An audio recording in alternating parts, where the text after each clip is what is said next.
Olá pessoal, tudo bem? Como é que estão? Beleza? Tranquilos? Vamos lá? Vamos para a próxima aula. Opa, vamos falar da aula 20. Aula 20 que trataremos. Deixa eu ampliar aqui. Aula 20. Procedimentos de manutenção. Aí temos os 7 passos para que possamos diagnosticar um problema elétrico. Então, assim, galera, é o seguinte: quando a gente fala de parte elétrica, né, a gente tem ao diagnóstico. Então, assim, quando falamos de diagnósticos, são situações que nós precisamos verificar na máquina e tentar resolver os problemas. Existem caminhos que devem ser adotados para que possamos resolver o problema o mais rápido possível. Então, é muito importante que vocês saibam que quando falamos de diagnósticos elétricos, nós precisamos ter em mente que é para a resolução dos problemas elétricos num tempo curto, ou seja, o mais rápido possível, né? Então, assim, quando falamos de diagnósticos, nós veremos aí o que seria queda de tensão, ou seja, diminuição na tensão, né? As 7 etapas para que possamos diagnosticar um problema elétrico, identificar as 3 partes de um circuito e fazer o seu diagnóstico, ser capaz de explicar os 4 tipos principais de mau funcionamento, demonstrar como testar um circuito quanto ao mau funcionamento e um teste elétrico. Então, assim, ó,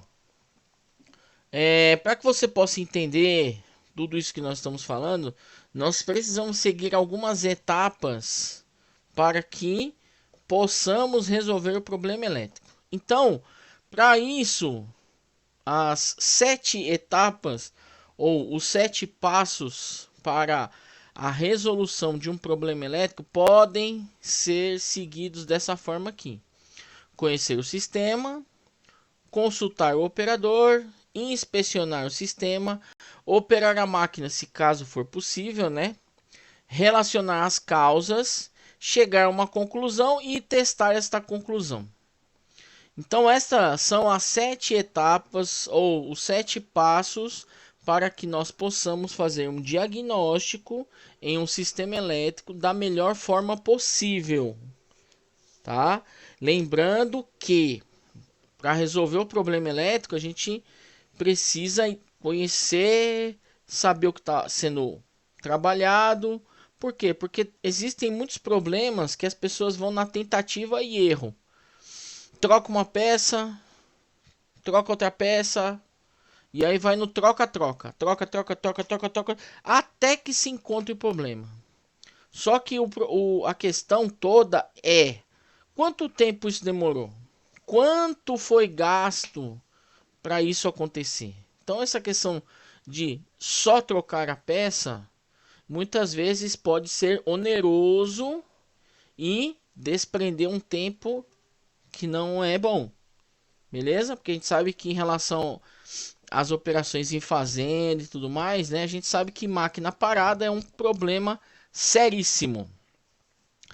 Ferramentas para o diagnóstico. Então, assim, uma das ferramentas básicas para uma pessoa na área elétrica é esse aparelhinho que você está vendo aqui na cor amarela, né? O chamado multímetro. Então, muitas vezes a utilização somente de um multímetro pode ajudar na resolução dos problemas e no seu diagnóstico. Então, é muito importante que vocês tenham uma ligeira noção de como é o funcionamento do multímetro. Aí vocês veem nas aulas anteriores como isso se dá. né? Quando a gente tivermos a nossa aula prática, a gente vai ver com mais ênfase a utilização do multímetro dentro desse universo das máquinas elétricas ou das máquinas com partes eletrônicas, beleza? Aí nós podemos fazer uma abordagem otimizada dessas 7 etapas que foram comentadas, né? Então, o que eu vou verificar? Verificar a reclamação do cliente, no caso, o cliente é o operador, né? Fazer uma inspeção visual. O que é fazer uma inspeção visual? Eu vou verificar principalmente pontos de oxidação, né? Aqueles pontos que eu falei numa cor mais esverdeada, que cria uma crosta, uma borra nos conectores elétricos. E aí pode ser nos conectores que nós vimos nas aulas anteriores, nos polos da bateria, nos pontos de aterramento da máquina. O que é um ponto de aterramento da máquina, né? Um ponto de aterramento é um ponto onde vai ter um parafuso fixado na carcaça da máquina, tá? Isso seria um ponto de aterramento, né?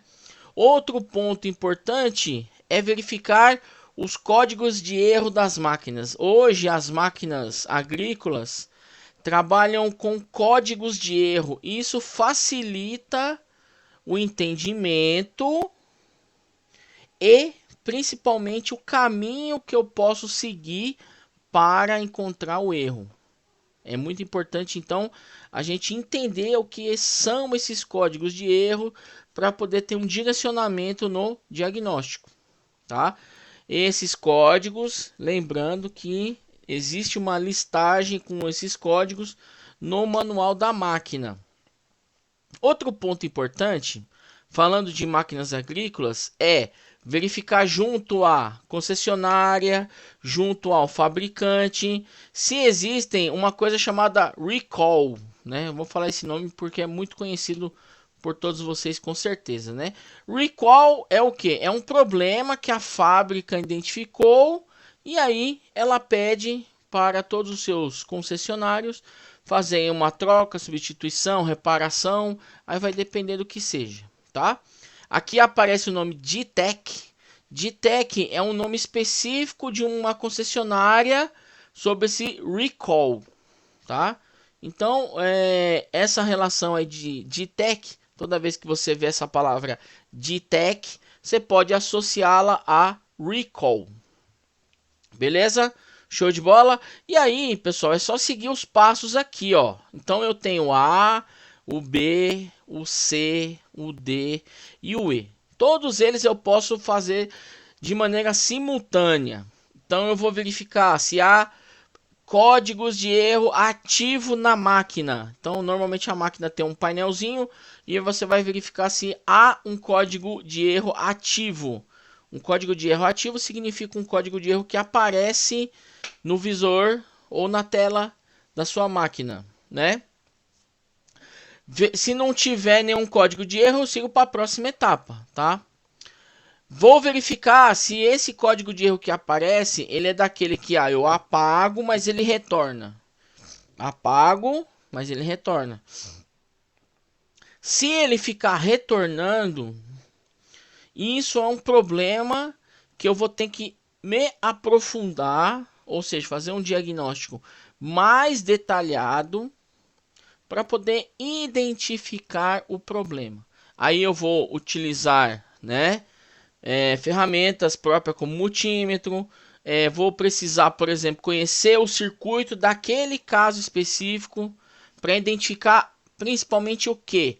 Qual é o caminho da corrente desde a fonte de energia, bateria, por exemplo, até um exemplo que eu dou para vocês, sensor ou luzes, certo? Então eu tenho que identificar qual é o caminho da corrente elétrica, quais são os fios, quais são os conectores que ele passa, e eu vou fazendo a verificação, por exemplo, com multímetro ou com outro dispositivo de medição, tá? Porque aí, fazendo esse caminho, eu vou com certeza encontrar um problema relacionado, tá? Quando a gente fala de diagnóstico, é importante você dividir o circuito em 3 partes, né? Lembrando que essa divisão é uma coisa mental, é uma coisa simbólica, não que você vai encontrar essas divisões facilmente. Então a gente, né, as pessoas que conhecem mais da área de elétrica, eletrônica, já tem em média ou já tem um objetivo de como é essas divisões, essas partes do circuito que nós temos. Então veja bem, aqui eu peguei um caso simples, né, onde eu tenho bateria, fusível, interruptor, lâmpada e a parte do aterramento. Então veja, o circuito foi dividido em 3 partes, né? 1, 2 e 3, né? Então assim, nós temos as partes aqui que vamos lá.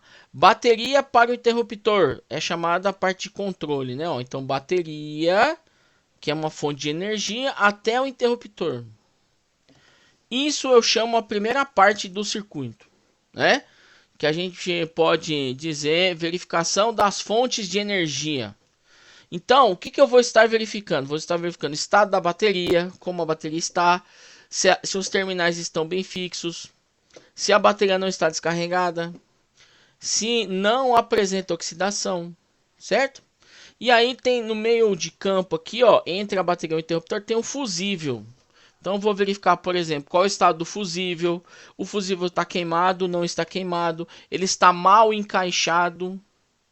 Está encaixado incorretamente. Então tudo isso eu vou verificando, né? Um outro aspecto que nós verificamos na parte elétrica é a questão da continuidade. O que é a continuidade? Então um fio sai da bateria e chega para o fusível. Então eu vou verificar uma coisa chamada continuidade. O que é a continuidade? É verificar se o fio não está quebrado ou partido, certo? Isso em todas as etapas do circuito, eu sempre vou fazer essa verificação, a chamada verificação de continuidade, tá? Aí depois eu tenho a segunda parte, interruptor para a carga. Também vou fazer verificação de continuidade, vou verificar se um interruptor, que é a chave, né? Por exemplo, se os terminais estão bem apertados, se não há folga nos terminais. A folga nos terminais é um encaixe dos fios, tá? Entre macho e fêmea. E outra coisa que eu vou verificar é a carga para o terra. A carga, que no caso é a lâmpada. Aí, falando do terra, né? Ó, parte de máquinas elétricas, eu vou falar para vocês. A gente tem mas muitas questões relacionadas a aterramento. Então, temos muitos eletricistas que não conhecem ou não se atentam à parte de aterramento e aí ficam batendo cabeça para encontrar o problema, sendo que eles passam por cima dessa questão do aterramento. Sendo que ela pode ser uma das primeiras a serem analisadas, né? Qual é o estado do aterramento daquele componente? Está bem aterrado? Não está bem aterrado? O aterramento está oxidado? Às vezes já vi muitos casos de aterramentos que são parafusos que estão com oxidação ou ferrugem. Aí a pessoa vai lá, tira o parafuso, né? Solta o parafuso, passa uma lixa naquele ponto que está oxidado ou está corroído, né? Tá com aquela parte meio amarronzada, por exemplo. A pessoa passa uma lixazinha ali, limpa e funciona normalmente. Então, são detalhes, né, que algumas vezes passa desapercebido pelos profissionais que fazem esse trabalho, né? Então você percebe que naquele mesmo circuito, ó, eu estou fazendo sempre as medições, ó. O que é isso aqui? Veja que essas caixinhas que vocês estão vendo aqui, ó, são os multímetros, certo? Então eu estou medindo o quê? Estou medindo tensão. E é interessante a medição antes e depois, ó. Antes do fusível, depois do fusível. antes do interruptor, depois do interruptor. Então eu vou fazendo essas medições. Por quê? Porque pode acontecer do seguinte, ó, aqui, vamos analisar. Antes da bateria, tá dando 12 volts, tensão elétrica. Depois do fusível, continua dando 12. Só que aí você percebe que, olha aqui, antes do interruptor, não deu nada. E depois voltou a dar 12. Então, opa, aqui é um possível ponto onde eu preciso fazer uma análise melhor, uma análise mais aprofundada para saber o que está acontecendo. Será que não está invertido? Não está? Então, é muito importante eu fazer o passo a passo, seguir um caminho, seguir uma linha de atuação. Porque se eu ficar só na tentativa e erro, eu posso ter problemas. Então, ó, essa é uma outra forma de divisão, né? Primeira, estão vendo aqui, ó, primeira, segunda parte e terceira parte. Então, é importantíssimo que vocês entendam que quando se faz um diagnóstico na parte elétrica de uma máquina, é fazê-lo por etapas. Porque aí você vai encontrar muito mais facilmente e com certeza com menos tempo o problema da máquina. Certo? Beleza? É muito importante esses detalhes aí. E aí, a gente precisa se atentar a essas duas simbologias aqui, ó. Essa primeira simbologia que está relacionado às fontes de energia.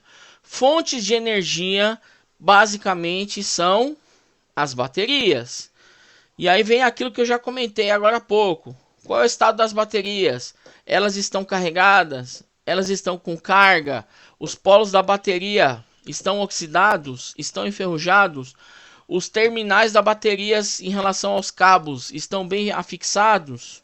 Outra que é essa simbologia aqui, ó. Isso aqui é uma simbologia de resistência variável, né? Isso aqui é uma resistência variável. Então, tudo aquilo que possui resistência, eu posso ter problemas de resistência. O que é uma resistência? Aí volto lá na primeira aula lá atrás, né?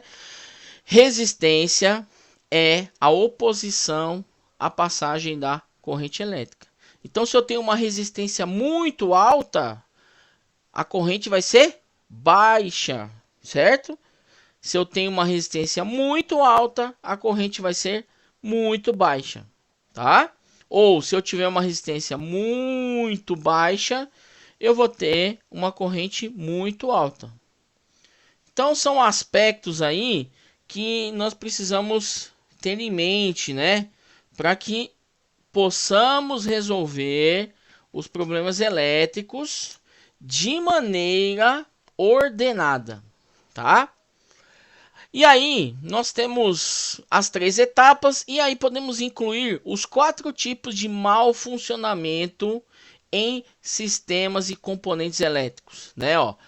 Alta resistência, acabei de falar para vocês, quando eu tenho muita resistência, eu tenho baixíssima corrente. Interrupção, o que é uma interrupção? Interrupção é um fio cortado, um fio quebrado, né? E aí, como que eu faço um teste disso? Uma coisa chamada continuidade, usando o multímetro também. Outro aspecto também que pode ocasionar mau funcionamento, o aterramento. O que o aterramento traz? O aterramento, ele pode trazer um mau funcionamento devido ao quê? Um problema de oxidação ou enferrujamento das partes do aterramento. Aterramento, voltando, é aquele, normalmente é um fio preto, de coloração preta, e ele vai ser colocado na máquina como um parafuso, ou seja, direto na carcaça da máquina, você pode encontrar esse terra. E aí tem que olhar se ele não está oxidado, enferrujado, se ele não está com um aperto frouxo, também isso influencia, tá? É importantíssimo aí. E outra situação é curto. Como vocês puderam ver nos chicotes tem vários fios dentro de um mesmo conduíte. Então pode ser que aconteça de um fio estar desencapado e encostar em outro fio que também está desencapado. E aí ele começa a dar curto. Isso pode acontecer. Existem muitas fazendas por aí que nós temos, principalmente aquelas que possuem armazém. A gente sabe que há um problema seríssimo de ratos. E os ratos adoram roer um fiozinho elétrico, né? Já vi muitos casos aí de máquinas que ficam guardadas nos galpões. E aí no início do período, na parte da manhã, você vai tentar operar a máquina e aí não funciona. Aí vai verificar o fio tá todo mordido, né? Ou seja, ratos passaram por ali, né? Então é uma possibilidade que acontece sim nas fazendas por aí. E aí, aqui nós temos, olha lá, falha por resistência. É aquilo que eu havia falado para vocês, né? Ó, resistência alta, corrente baixa. A energia não chega lá na ponta, no sensor, por exemplo, e não consegue fazer a leitura. E aqui, ó, é interessante que vocês estão vendo uma borra meio esverdeada. Isso é devido ao quê? A excesso de umidade. Por exemplo, excesso de umidade é o que? Como eu falei lá na aula anterior, o cara vai, faz a limpeza, joga um jato de água direto no conector. E aí, a eletricidade, ela não gosta de água, aí começa a aumentar essa quantidade de corrosão. E aí vai aumentando, aumentando, até que chegue um ponto que não funcione, né? Por isso que é importante nós termos os limpadores, como nós vimos nas aulas anteriores, para quê? Para diminuir a corrosão ou a oxidação e, consequentemente, a umidade também, né? A falha por interrupção, como eu havia falado, falha por interrupção é fio cortado, tá? Fio cortado, um terminal que está desconectado ou mesmo quebrado, um dispositivo de proteção que está falho.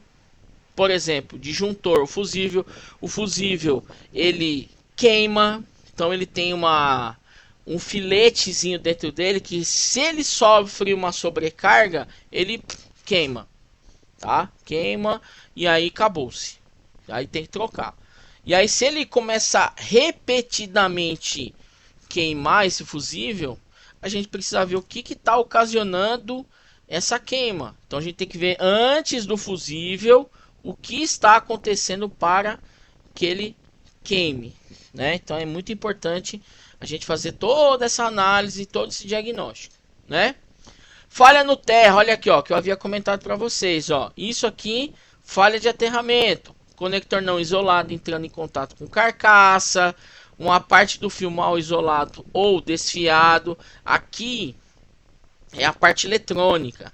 Essa parte eletrônica, a gente vê que tem todos esses detalhezinhos na cor verde mais clara, né?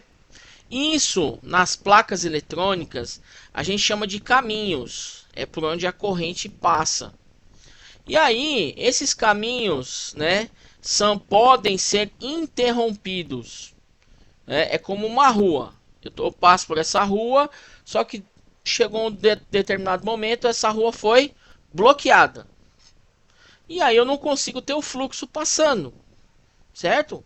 Então pode acontecer, só que esse aqui é uma situação mais complicada. Por quê? Porque eu tenho que abrir, verificar as placas, analisar se eu tenho pontos queimados ou interrompidos. Então ele é um diagnóstico mais profundo em relação a isso. Olha lá, ó. A falha por curto, né? Como eu falei, né? Uma parte do fio está exposta. Isso acontece muito, como eu havia falado para vocês, né? Devido aos ratos que ficam roendo os fios. Então isso pode ocorrer sim. E aí o fio exposto, né, pode gerar um problema de curto, tá? Na apostila de vocês eu coloquei algumas formas de você fazer testes, tá? Então é interessante que você dê uma analisada na sua apostila, dê uma lida na sua apostila para você entender como são esses passo a passo. É muito importante que você veja a apostila para você identificar esse passo a passo. E aí, se caso você tiver alguma dúvida, na nossa live, né, na live relacionada a essa aula, nós podemos com certeza tirar todas essas dúvidas. Mas é importantíssimo que você faça a leitura da sua apostila, assista os vídeos e aquilo que você tenha gerado uma dúvida, você pergunte durante a nossa live. Eu coloquei algumas, existem várias e várias formas e jeitos de você fazer o diagnóstico, os testes. Então aqui eu coloquei, né, como uma tabela aonde eu vou fazendo as checagens ou verificações e você vai ticando. Isso aqui é uma atividade, né, por exemplo, um teste de um chicote desconectado. É um chicote solto, chicote que não está na máquina. O que a gente vai estar verificando principalmente? Vamos estar verificando, por exemplo, continuidade, se um fio determinado está com alta resistência, né? Então é interessante que depois vocês leiam todas essas etapas. Por quê? Porque quando estivermos presencialmente, nós estaremos fazendo esses testes presencial e você terá a oportunidade de fazê-lo, tá? Então veja, ó, aqui eu faço o teste, verifico.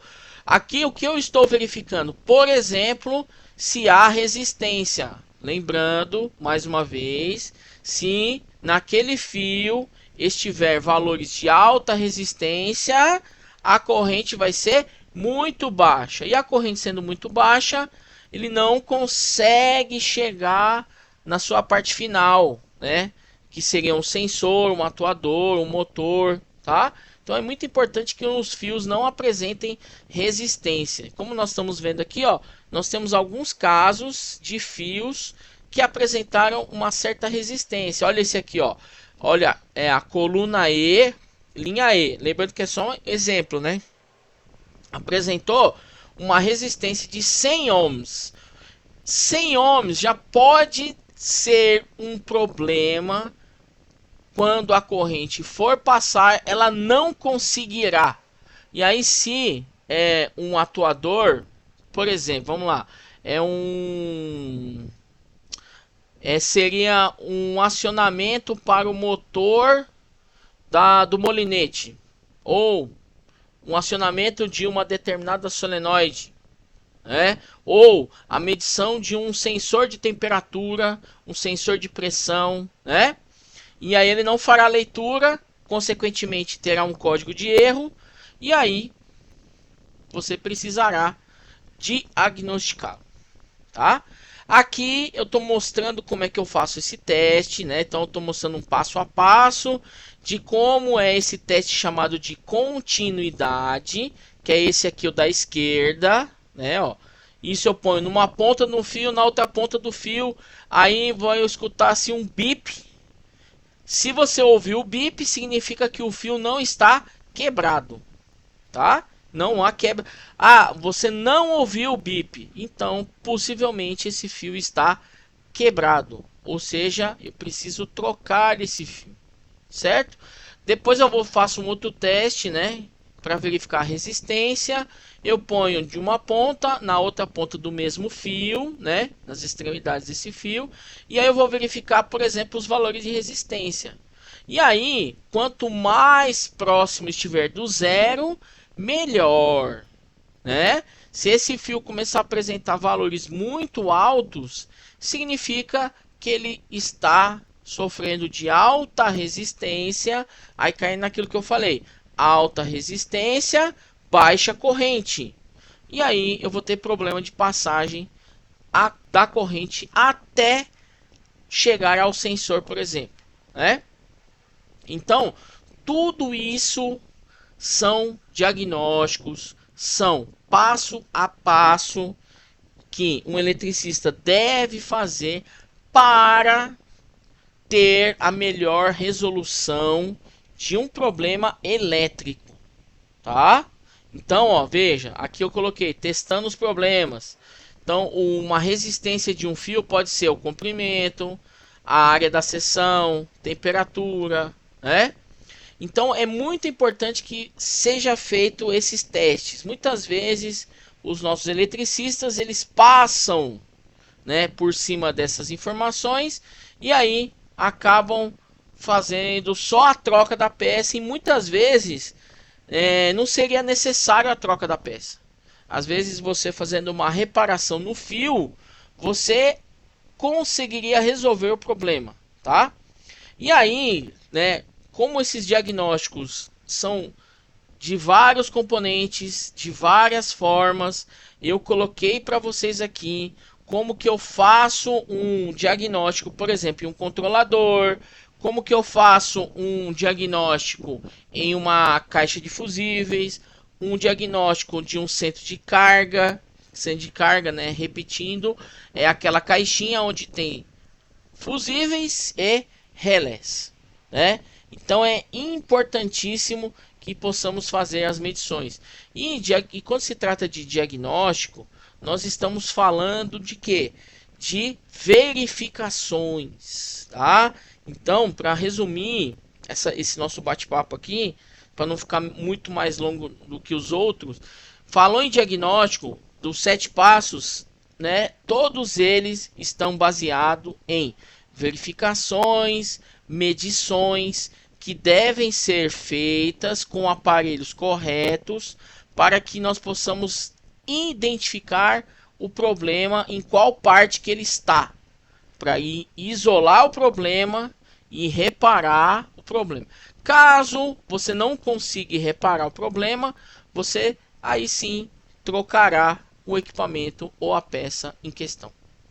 Beleza? Galera, muito obrigado. Espero que vocês tenham pegado uma parte dessa questão que nós vimos hoje, dessa aula de hoje. Porque assim, né? A parte elétrica a gente fala bastante, mas na prática, quando nós formos ver essas práticas, vocês verão que será muito mais fácil o entendimento. Beleza? Agradeço e até a próxima!